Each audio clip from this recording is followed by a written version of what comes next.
امام فخرالدین رازی رحمت الله علیه خپل تفسیر کبیر کې اولنی جلد کې ذکر کړی دی وای حضور نبی کریم صلی الله علیه وسلم فرمایي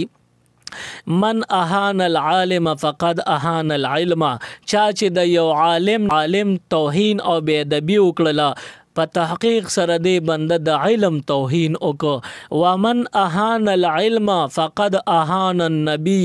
چا چې د علم توهین وکړه نو د په حقیقت کې د پیغمبر توهین وکړه. ومن اهان النبی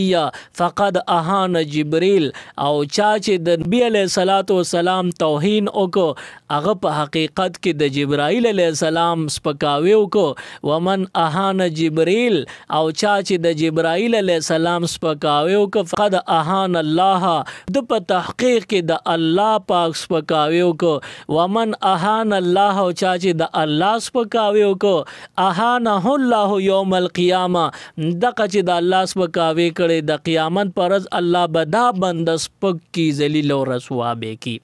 نو د علم دوستی په کار د علم سره دشمنی مکوي، چې علم سره دشمنی دی وکړل نو کور کې نسل کې به چته عالم پیدا نشي، او که علم سره محبت او دوستی دی وکړله ستا په نسل کې خامخا عالمان او علمیت پیدا کی. مزید اسلامک ویڈیوز دیکھنے کے لیے ہمارے یوٹیوب چینل دین اور دنیا کو ضرور سبسکرائب کریں اور بیل آئیکن ضرور پریس کریں تاکہ ہماری ہر ایک ویڈیو کی نوٹیفیکیشن آپ کو مل سکے.